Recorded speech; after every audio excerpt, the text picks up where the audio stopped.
Hello. So today we are out in the garden again. We are going to talk about what to do if you have a tiny tot and some school-aged kids. We're out in the garden again today. We just got back from the pool, and yeah, so come along and we're going to talk about it. Hi, my name is Amanda from Learning to Love Well, and we just got back from the pool. We have been out late. We're having a wonderful summer. We did some homeschool earlier today, and then we went and joined some people at the pool, and yeah, so we had actually a really nice time, and it got my kids out, and it's wonderful to enjoy the days that you have with your children when you can, and that's one of the beauties of homeschool. So if you clicked on this video, most likely you are in a season with a tiny tot or somebody who is younger and you have some school-age kids. And navigating this season, I'm not gonna lie, it is kind of like balancing. It's a little bit like a balancing act. I'm going to start this video by saying this is what I did to get through this season. I'm gonna explain a little bit about what season we were in and what it looked like while we were doing homeschool during this time. And I hope you glean some stuff. If what I did is helpful to you, then I hope you integrate it. Or this is more about me sharing my experience to see if what I did will work for you. This is not I think I've got this all together and this is exactly how you do it. But I do hope that if you are in this season, one, it can encourage you that you're not alone. You can actually do it. And two, this is how I got through it during that season. And if it's helpful, see if it's something you're willing to integrate. First, I'm gonna give you the backdrop. So me and my husband, we were a military family. For 11 years, me and my husband were a military family. And when my son, my youngest son, was less than 3 months old, we moved back to my home state because there was a loss in the family, and we were the family that was able to care for a member of our family. And so when we did that, that left me with 4 kids as a homeschool mom. At the time, I had 3 children who were in school, and I had 1 tiny tot who was a baby. And it was a season because my husband wasn't there to come take the kids when I needed it. And we had to get very inventive with homeschool. And so if you are maybe a mom who's going through that, maybe you're a military wife whose husband is deployed, or you know, you're maybe having to do this over a lot on your own because your spouse is working all the time or all of those things, I get you. Like, I was there. And in that season, we really had to get creative. I can remember, you know, all through the stages. So I had my son from about 3 months old to about 2 homeschooling with my children. And we, at one point in time, had stayed with my parents so I could continue to be here and still continue to homeschool.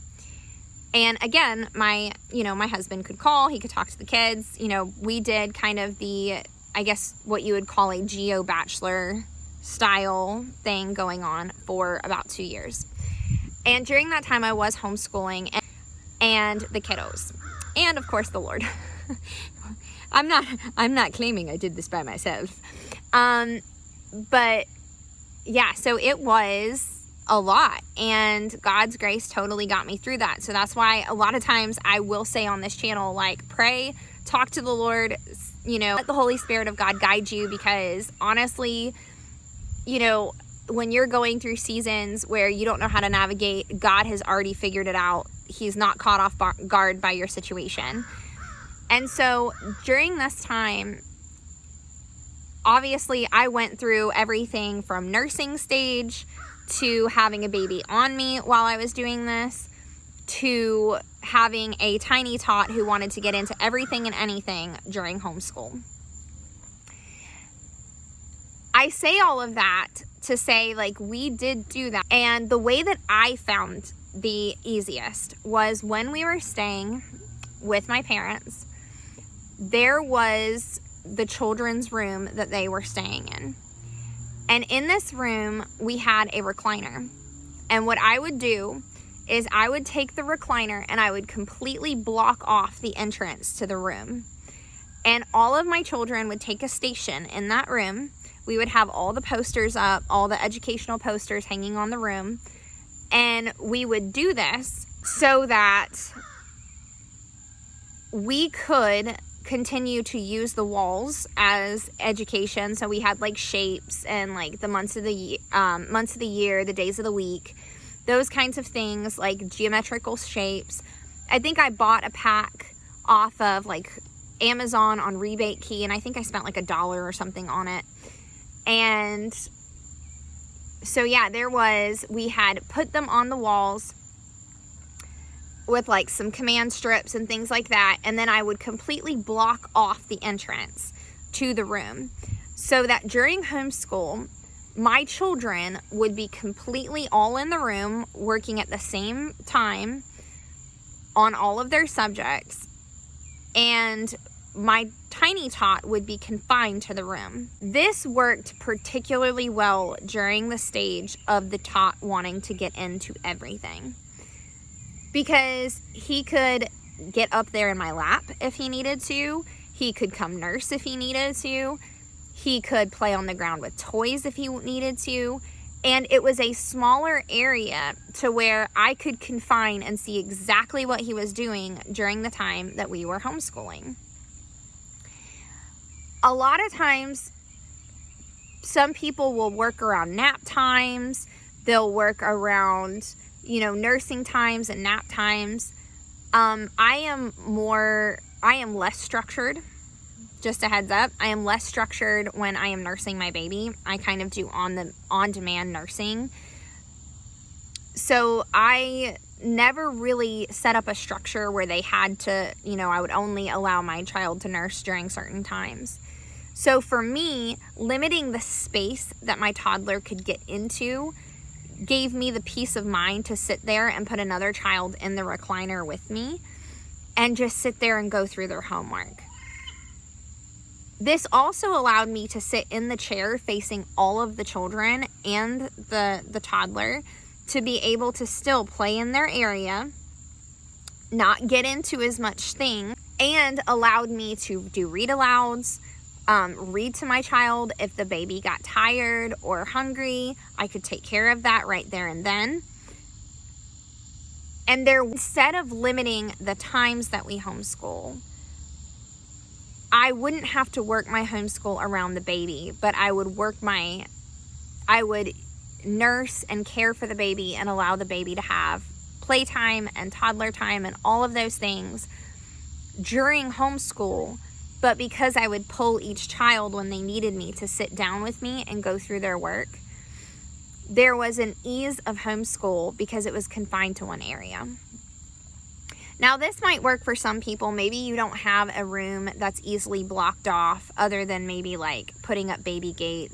But for me, finding one room that it wasn't as hard to keep things out of the baby's reach that the baby didn't need to get into, I was able to pull one child with me by having that extra seat in the recliner and be able to work on their individual subjects. And then if they're doing a group subject, I could sit there and read to them.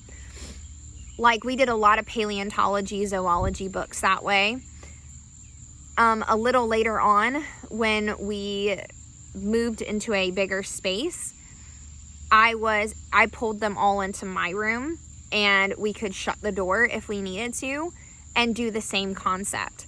Put the baby on the floor, allow the baby to work on their puzzles or their toys and have a toy bin right there, and then pull each child as need be.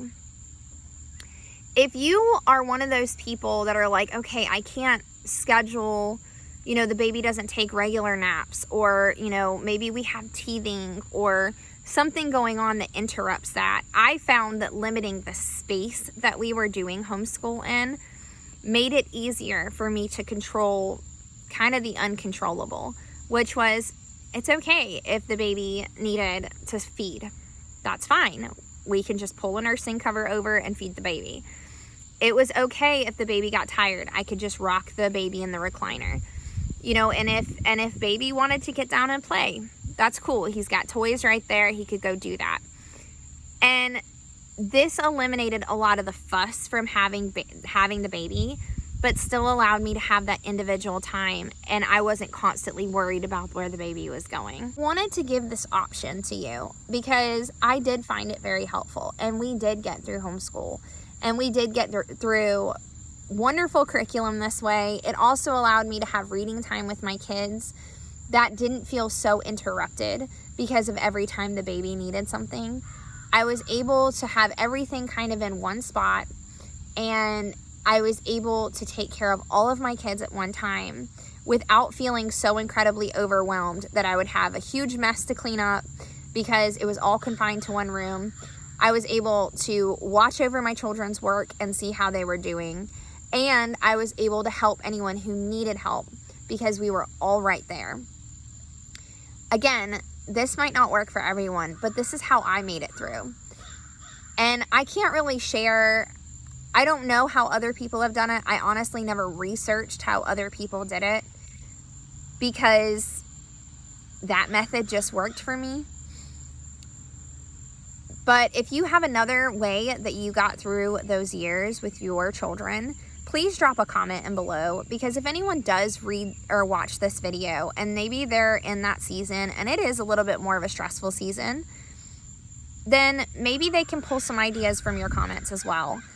Again, I don't claim to know it all, only God does, but this is what worked for me in that season, and Lord willing, it helps you a little bit too. So with that, I'm gonna leave it there.